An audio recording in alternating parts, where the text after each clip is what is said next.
production. He was probably the most ready rookie that the Browns have had. This is not good for a quarterback. Not good. I feel differently today. I'm not as high on him. I'm not sure he's mature enough. Shedeur Sanders is dominating the Browns QB battle, and this is definitely not what Dillon. The Browns quarterback competition is being dominated by Shedeur Sanders, and Dillon is most definitely not. Gabriel anticipated it. With 4,134 throwing yards in the previous season, a fifth-round rookie is making headlines for all the right reasons. What else can you expect when you're pursuing attention rather than improving your skills, even while Gabriel is out here making mistakes and cracking under pressure? Too competitive an industry where everyone's trying to get a leg up. If they viewed him as a starter, they would have selected him in the first 21 picks of the draft. Dillon Gabriel is becoming more and more involved. This was unexpected by the Browns. They believed they were gaining a stable, solid quarterback selected in the third round. 94th overall, a secure selection. A seasoned collegiate gunslinger who has made 64 starts and amassed over 19,000 career throwing yards. However, safety is beginning to appear stagnant. Additionally, Gabriel is rapidly losing ground as Shedeur Sanders sets the training camp on fire in a league that prizes firepower. Production has to be meaningful production, whether it be a quarterback or a pass rusher or... The kicker is this. 2 rounds later, Shedeur was selected 144th overall. It was not even intended for him to be during the QB1 discussion. However, the intensity, the tape, and the figures all shout something quite different. Is no longer a quarterback competition, it's a takeover. Let's discuss the harsh realities. Like one before you go supermodel on us. In 2024, Shedeur Sanders earned $4,134, fourth in the country in throwing yards. Not nearly. Gabriel finished 7th with a score of 3,857. Until everything else is stacked up, it's not an awful showing. 37 touchdowns were thrown by Sanders. Gabriel is only 30. Gabriel did indeed have fewer selections. Sanders is just 6 to 10. Shedeur buried him when it came to big-time plays. So that's where the so-called edge ends. Shedeur Sanders got caught speeding over 100 miles an hour. He's a quarterback. Let's not sugarcoat it. There were 26 big-time throws for Sanders. That is in the top 10 nationwide. Gabriel's 15th week, that at 56th. Put him all the way down, that is a canyon, not simply a gap. You can tell by that number alone who is flinching and who is courageous. Defenses are being attacked by Sanders. Gabriel is making it through them. Sanders analyzing what they did in... Indeed, some individuals attempt to support Gabriel by pointing to his QBR of 86.5, among the highest in the nation. Here's the reality, though. Downs, quick reads, and safe choices, the sort that don't lose games but also don't win. Them are favored by that statistic. Sanders, meanwhile, led all FBS quarterbacks in completion percentage, 0%. Gabriel is still strong at 72.9%. But when the player ahead of you was drawn after you and is already outperforming you on all fronts, second place is meaningless. However, the most cruel statistic of all is large throws against pressure. Under duress, Sanders could accept more sacks. Despite having a high pressure to sack percentage of 20.1%, he is at least making an effort. Gabriel has a lesser sack rate of 13.9%. But how is he spending that time? Waiting for someone else? To win the game while dunking and drinking. Been one of the best leaders, period, at any position in the NFL. We shouldn't sugarcoat it. Dillon Gabriel is being burnt, while Shedeur Sanders cooks. Not everything in Brown's little camp went Shedeur's way. It turned entirely upside down. What started out as a peaceful, competitive rookie duel has devolved into a one-man highlight reel with Gabriel portraying the guy who is constantly upsetting everyone and Coach Prime's son. Additionally, insiders haven't been subtle. According to one assessment, it's not close. They weren't joking when they said that Shedeur is dominating, not competing, and not keeping up. Perilously thin ice. They're not letting him practice with the ones. Dillon Gabriel is. And Already, Shedeur's throws are being discussed like urban legends. Linebacker trailing, tight coverage, press the receiver. What is the job of Sanders? Like he's putting a glass ornament on a Christmas tree. He drops a flawless corner route into the back pylon, targeted, delicate, and smooth. A pass that is obviously NFL ready.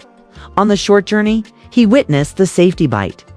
Then, suddenly, you struck the tight end in stride. Leaning forward, the entire sideline said, "Wait, what? Did we just see?" Gabriel, however, is another matter. Real great, ton of stats over the course of his very long and prolific college career.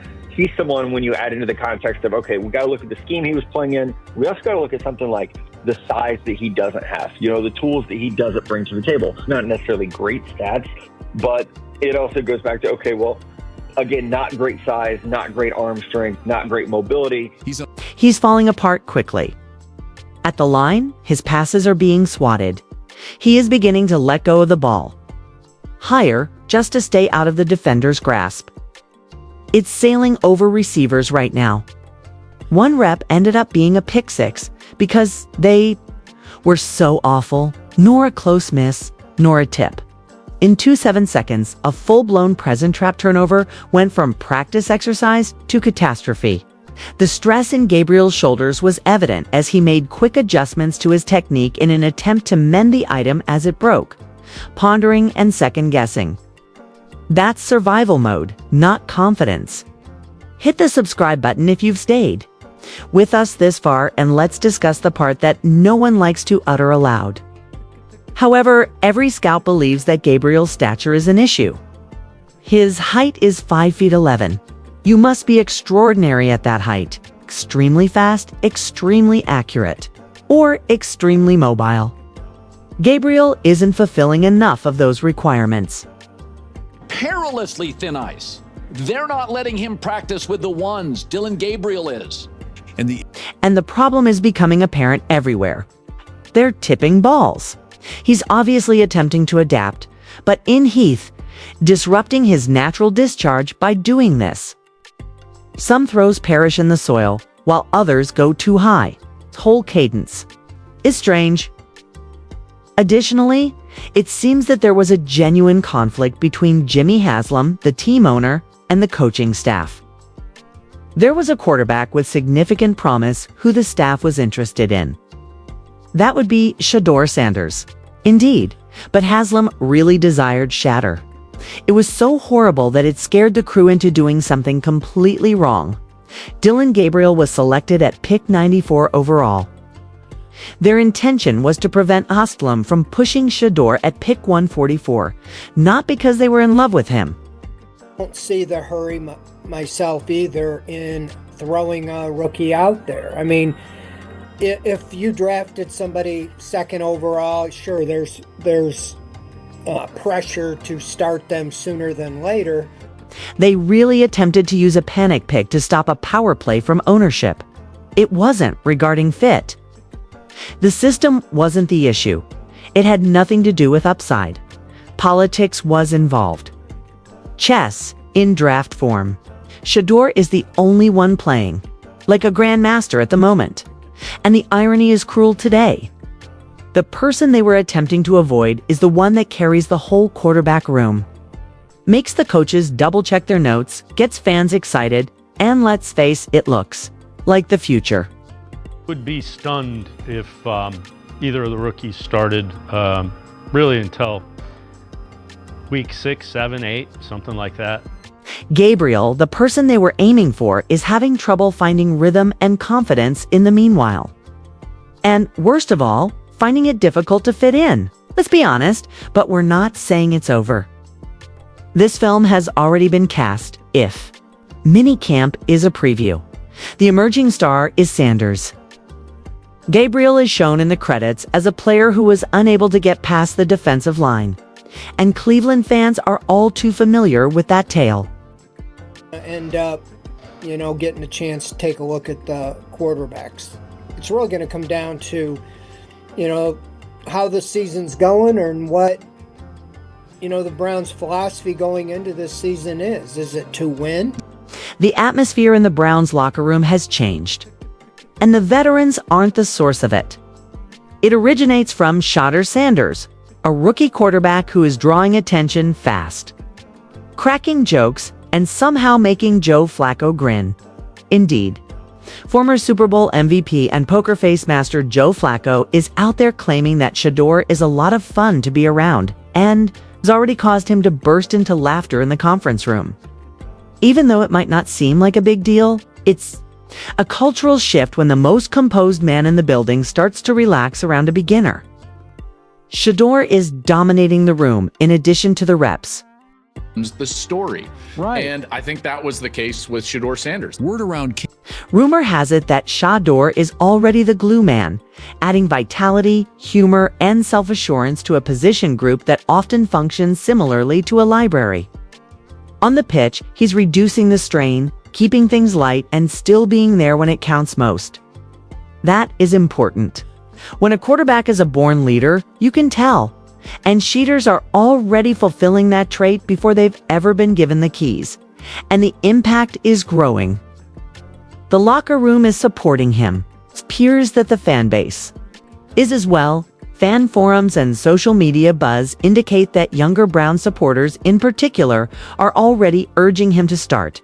They're not only observing, they have made an investment. They wish to have faith in this child. Trouble. You can't get in trouble. This is not good. Compare that to Dillon Gabriel now. The atmosphere is very different. He doesn't make the news, not creating a stir.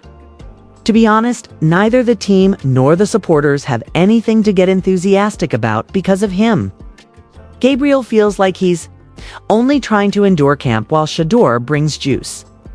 He is stiff, silent, and having trouble finding rhythm as the momentum and maybe even the locker room move farther away. When everyone is already concentrating on someone else, it's challenging to lead. Really are going into the season, and you have every expectation that they are when you have the veterans like Myles Garrett, David Njoku, Denzel Ward that want to win, Joe Bitonio. I think Joe Flacco, gives you the best chance. As of right now, Joe Flacco and Kenny Pickett are still placed at the top of the Browns' quarterback depth chart, both inexperienced. However, if you've been paying attention to minicamp, you'll see that just one name, and it's not Gabriel's making actual noise. Sanders is here. Coaches are taking notice. Fans are now almost screaming his name, and teammates are taking notice.